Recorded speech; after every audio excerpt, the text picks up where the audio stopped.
nails done.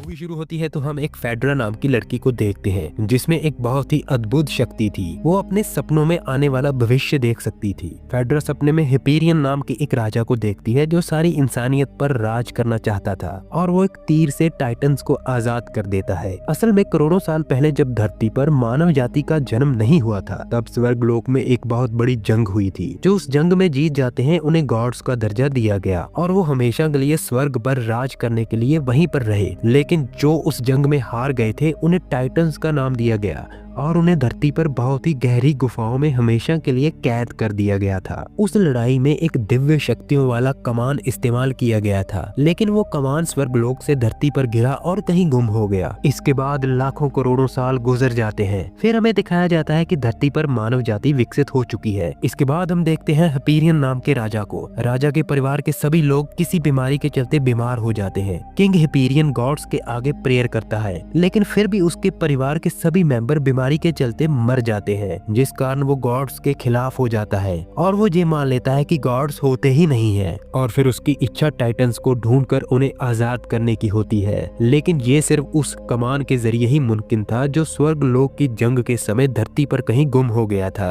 उस कमान को ढूंढने के लिए राजा फेड्रा को लेने आता है और उसको अपने कंट्रोल में कर लेता है। सीन शिफ्ट होता है तो हम थीसियस नाम के एक नौजवान को देखते हैं जो अपनी माँ के साथ एक गाँव में रहता था। थीसियस गॉड में बिल्कुल भी विश्वास नहीं करता था, लेकिन उसकी माँ बहुत ही धार्मिक औरत थी। असल में थीसियस एक फाइटर था और उसको फाइट की ट्रेनिंग उसी गांव में रहने वाला एक बुढ़ा ट्रेनर देता था। एक दिन गांव में उस इलाके के सैनिक आते हैं जो गांव वासियों को बताते हैं कि किंग हिपेरियन की सेना यहाँ पर आने वाली है जो सबको मारकर इस गांव पर कब्जा कर लेंगे। इसलिए हम सबको पहाड़ों के पीछे बनाई गई दीवारों के पीछे छिपना होगा। और वो सैनिक सबको कहते हैं कि बुढ़ों और बच्चों को हम पहले लेकर जाएंगे, लेकिन थीसियस की माँ उसको छोड़कर जाना नहीं चाहती थी। अपनी माँ के कहने पर थीसियस उनके साथ जाने के लिए मान जाता है, लेकिन तभी एक सिपाही उन दोनों को रोक लेता है और थीसियस को कहता है कि वो बुढ़ों की आड़ में वहाँ से जल्दी निकलना चाहता है। वो सिपाही थीसियस के माता पिता के बारे में बुरा भला कहता है, जिस वजह से थीसियस को उस पर बहुत गुस्सा आता है और थीसियस की उन सैनिकों से लड़ाई शुरू हो जाती है।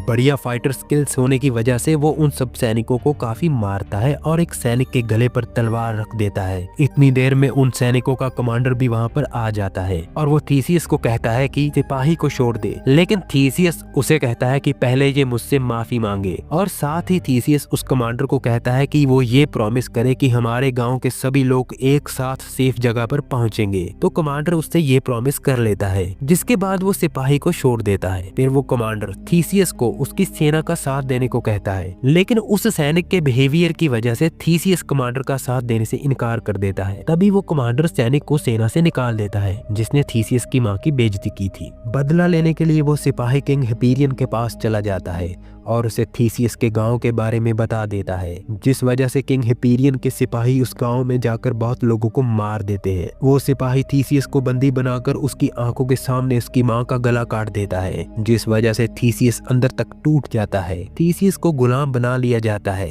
ताकि उससे काम करवाया जा सके। दूसरी तरफ गॉड्स स्वर्ग में से धरती पर हो रहे अत्याचार को देख रहे होते हैं और वो इनोसेंट लोगों की मदद करना चाहते थे। तभी उनका सीनियर गॉड जिसका नाम ज्यूस था उनके पास आता है और उन्हें एक रूल के बारे में बताता है कि गॉड्स तब तक इंसानों के मैटर में पढ़कर उनकी हेल्प नहीं कर सकते जब तक टाइटन्स आजाद होकर इंसानों को नुकसान नहीं पहुंचा दे। ज्यूस कहता है कि इंसान गॉड्स पर ट्रस्ट करते हैं और हमें भी इंसानों पर ट्रस्ट करना चाहिए कि वो खुद भी अपने लिए कुछ कर सकते हैं। लेकिन तभी एक गॉड ज्यूस से पूछता है कि अगर हिपेरियन ने वो कमान ढूंढकर टाइटन्स को आजाद कर दिया तो फिर क्या होगा, जिसे सुनकर ज्यूस चुप हो जाता है। इसके बाद सीन शिफ्ट होता है और हम देखते हैं कि थीसियस को बेड़ियों में जकड़ा हुआ है। अभी तक वो अपनी माँ की मौत के सदमे से बाहर नहीं आया था। उसी टाइम फेड्रा वहाँ से गुजर रही होती है, तभी उसका पैर थीसियस के पैर के साथ टच होता है, जिस वजह से एकदम फेड्रा को फ्यूचर के विजन आने लगते हैं, जिसमें वो देखती है कि थीसियस और किंग हिपेरियन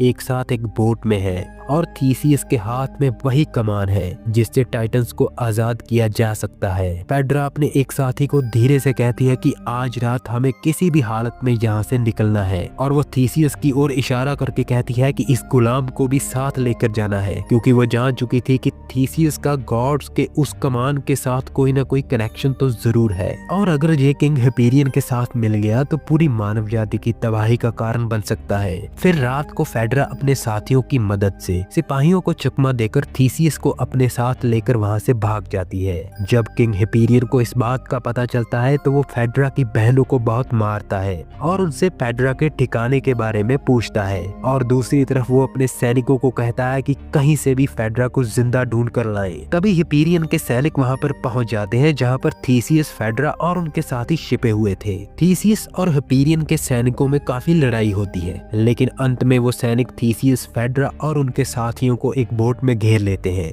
स्वर्ग में से ये सब होते हुए गॉड्स देख रहे होते हैं। तभी समंदर के गॉड स्वर्ग में से नीचे समंदर में कूद पड़ते हैं, जिस वजह से समंदर में पानी की एक बहुत बड़ी लहर उठती है, जिसके कारण किंग हिपेरियन के लोग मारे जाते हैं और थीसियस, फेड्रा और उनके साथियों को कुछ नहीं होता और वो बच जाते हैं। थीसियस फेड्रा से पूछता है कि क्या तुम जानती थी कि हमें कुछ नहीं होगा? तो फेड्रा से कहती है कि मैं फ्यूचर देख सकती हूँ, मुझे पता था कि हमें कुछ नहीं होगा। और वो कहती है कि ये गॉड्स की तरफ से मिला हुआ एक गिफ्ट है, जिसे सुनकर थीसियस कहता है कि ये गिफ्ट कैसे हो सकता है? तुम फ्यूचर को सिर्फ देख सकती हो, उसे बदल नहीं सकती। वो कहता है कि जिन गॉड्स को तुम मानती हो मैं उनमें बिल्कुल भी यकीन नहीं करता। तुम्हारी तरह मेरी माँ भी गॉड्स में बहुत यकीन करती थी, लेकिन जब मेरी माँ को मारा गया तो गॉड्स चुपचाप देखते रहे। ये सुनकर फेड्रा पूछती है कि क्या तुम्हारी माँ का फ्यूनरल सभी रीति रिवाजों के साथ हुआ था? थीसियस बोलता है कि नहीं, अभी भी उनकी डेड बॉडी वहीं पर पड़ी हुई है। तभी फेड्रा से कहती है कि तुम्हें तुम्हारी माँ का फ्यूनरल अच्छे से करना चाहिए, और फिर वो वहाँ जाते हैं जहाँ थीसियस की माँ की डेड बॉडी पड़ी थी। थीसियस पूरे रीति रिवाज के साथ अपनी माँ का फ्यूनरल करता है और इसके बाद डेड बॉडी को एक स्लैब पर रखकर अंदर की तरफ धकेलता है, लेकिन स्लैब एक पत्थर के साथ लगने के कारण अंदर नहीं जाती, जिस वजह से थीसियस उस पत्थर को तोड़ने की कोशिश करता है। जब वो उस पत्थर को तोड़ता है तो उसके अंदर से वही कमान मिलता है जो लाखों साल पहले स्वर्ग की जंग के दौरान गुम गया था। थीसियस उस कमान को अपनी उंगलियों के साथ खींचता है तो उसमें से अपने आप ही एक लाइट से बना हुआ तीर बाहर आ जाता है। तीर किसी चीज से टकरा जाता है, जिस वजह से कमान थीसियस के हाथ से नीचे गिर जाता है। तभी हम देखते हैं कि वहाँ पर मॉन्स्टर का मास्क पहने हुए एक आदमी आता है जो किंग हिपेरियन के लिए काम करता था।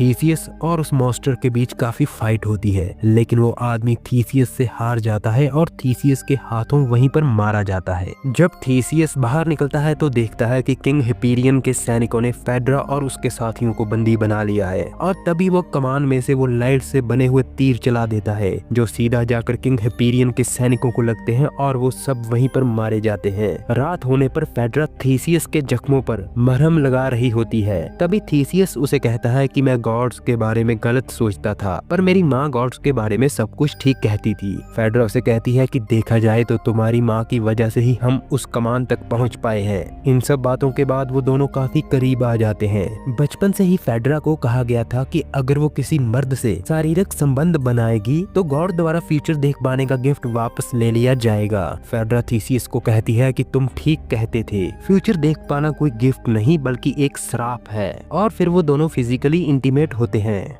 अगले दिन ये किंग हिपेरियन से लड़ने के लिए वहां से निकलते हैं और वहां पहुंचकर देखते हैं कि किंग हिपेरियन अपनी सेना को लेकर पहाड़ियों के पीछे बनी दीवारों के पास जा चुका था। तभी वहां फेड्रा को अपनी बहनों की आवाज सुनाई देती है। वो देखते हैं कि एक लोहे से बने हुए बुल के पुतले के नीचे आग जल रही थी। करीब जाकर इन्हें पता चलता है कि वो आवाज बुल के अंदर से आ रही है। वो जल्दी से उसे नीचे गिराते हैं, लेकिन तब तक देर हो चुकी थी। फेड्रा की तीनों बहनें ऑलमोस्ट मर चुकी थी। तभी वहाँ पीछे से हिपेरियन के आदमी आ जाते हैं और थीसियस पर हमला कर देते हैं, जिससे कि वो कमान थीसियस के हाथ से नीचे गिर जाता है और एक अजीब सा कुत्ते जैसा दिखने वाला जानवर उस कमान को उठा लेता है। वो जानवर उस कमान को किंग हिपेरियन के पास लेकर जा रहा था। दूसरी तरफ किंग हिपेरियन के लोग थीसियस को मारने ही वाले होते हैं कि तभी स्वर्ग से दो गॉड और एक गॉडेस वहाँ आ जाते हैं। जो लोग थीसियस को मारने के लिए आए थे, ये तीनों गॉड उन सबको वहीं पर मार देते हैं। तभी वहाँ पर गॉड ज्यूस आ जाते हैं, जो उन दोनों गॉड्स पर बहुत गुस्सा थे।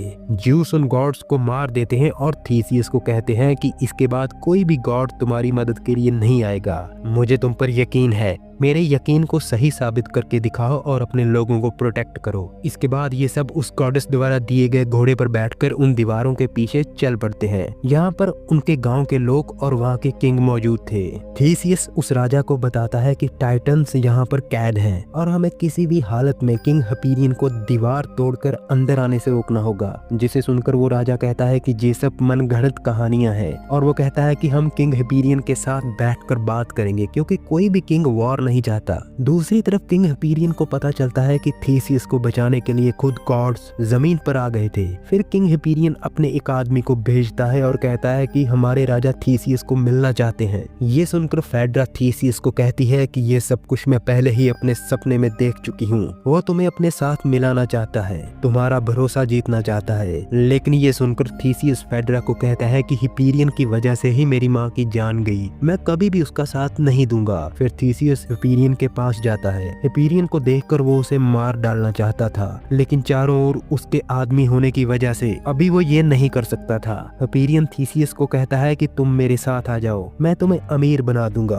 और उसे और भी कई तरह के लालच देता है। लेकिन थीसियस उसके सभी ऑफर्स को ठुकरा देता है और वहाँ से जाने ही लगता है कि तभी हिपेरियन कहता है कि बेशक तुम्हारे गॉड्स तुम्हारे साथ हैं, लेकिन कल मैं टाइटन्स को आजाद करने वाला हूँ, जिसके बाद पूरी दुनिया पर मेरा राज होगा। थीसियस वापस आ जाता है और फेड्रा से बातें करता है। वो कहता है कि पता नहीं मैं वो कर पाऊंगा या नहीं जो गॉड ज्यूस मुझसे उम्मीद कर रहे हैं। ये सुनकर फेड्रा से कहती है कि तुम्हें खुद पर यकीन करना चाहिए, क्योंकि गॉड ने तो बिल्कुल ठीक इंसान को चूज किया है। तभी जंग की तैयारी पूरी हो जाती है। हिपेरियन की सेना दीवार की दूसरी तरफ थी और वो दीवार भी बहुत बड़ी और मजबूत थी। देखने में ऐसा लगता था कि कोई उसे पार नहीं कर सकता, लेकिन हिपेरियन के पास गॉड का खोया हुआ वो कमान था। वो उस दीवार पर सिर्फ एक ही तीर छोड़ता है और इतनी मजबूत दीवार कांच की तरह बिखर जाती है। ये देखकर थीसियस के लोग डर जाते हैं और वो पीछे की तरफ भागने लगते हैं। लेकिन तभी वहाँ थीसियस आ जाता है। वो अपने साथियों को कहता है कि हिपेरियन के पास बुज़दिलों की सेना है। खुद को छिपाने के लिए इन्होंने नकाब पहने हुए हैं, लेकिन नकाब के पीछे ये सब भी आम इंसान ही हैं। जब हम इन्हें मारेंगे तो इनका भी खून बहेगा, इन्हें भी दर्द होगा। ये सब सुनकर थीसियस के साथी मोटिवेट हो जाते हैं और वो डटकर उनका सामना करने को तैयार हो जाते हैं। वो हिपेरियन की सेना के साथ लड़ाई शुरू कर देते हैं। हिपेरियन बाकी सब छोड़कर अपना ध्यान टाइटन्स को आजाद करने में लगाए रखता है। तभी उसके सामने ग्रीक के राजा आ जाते हैं और उसे कहते हैं कि हमें बैठकर बात करनी चाहिए। लेकिन हिपेरियन उसकी बात नहीं सुनता और तलवार से उसका गला काटकर राजा को मार देता है। और फिर वो वहां पहुंच जाता है जहां पर टाइटन्स कैद थे। वो कमान से तीर चलाकर टाइटन्स को आजाद करने ही वाला होता है कि तभी पीछे से थीसियस और उसके साथी आ जाते हैं। इससे पहले कि थीसियस हिपेरियन तक पहुंच पाता, हिपेरियन उस पिंजरे की ओर तीर चला देता है जिसमें टाइटन्स कैद थे। अब रोशनी का एक बहुत बड़ा धमाका होता है जिससे वो सभी गिर जाते हैं। थीसियस के एक साथी के हाथ वो कमान लग जाता है, लेकिन तब तक बहुत देर हो चुकी थी। टाइटन्स आजाद हो चुके थे। थीसियस का साथी कमान से टाइटन्स पर तीर चलाने लगता है, लेकिन वो टाइटन्स उसको वहीं पर मार डालते हैं। उसके मरते ही स्वर्ग से बहुत सारे गॉड्स वहां पर आ जाते हैं, क्योंकि उनका यही रूल था टाइटन्स के आजाद होने के बाद इंसानों को बचाने के लिए धरती पर आना। फिर टाइटन्स और गॉड्स के बीच एक बड़ी वॉर शुरू हो जाती है। ज्यूस गॉड उस कमान को तोड़ देते हैं ताकि फ्यूचर में कोई उसका यूज ना कर सके। दूसरी तरफ थीसियस और हिपेरियन के बीच भी लड़ाई शुरू हो जाती है। हिपेरियन थीसियस को अपने खंजर से जख्मी कर देता है। उधर टाइटन्स भी गॉड्स पर भारी पड़ते हुए नजर आ रहे थे। टाइटन्स गॉड्स को मार मार कर बहुत जख्मी कर देते हैं और दो गॉड्स को तो जान से ही मार देते हैं। ये सब देखकर यूस अपनी पूरी ताकत लगाकर उस पहाड़ की दीवारों को तोड़कर नीचे गिरा देते हैं, जिस वजह से पूरा पहाड़ नीचे गिरने लगता है। उधर थीसियस भी हिपेरियन से लड़ाई में जीत जाता है। वो हिपेरियन को कहता है कि मेरे अच्छे कामों को हमेशा याद रखा जाएगा, और फिर थीसियस हिपेरियन को मार देता है। यूस जख्मी गॉडेस को लेकर वापस स्वर्ग में चले जाते हैं। पहाड़ नीचे गिर रहे होते हैं। तभी हम देखते हैं कि थीसियस को भी स्वर्ग में बुला लिया जाता है, जिसका मतलब था कि थीसियस को अब गॉड बना दिया गया था। मतलब साफ था,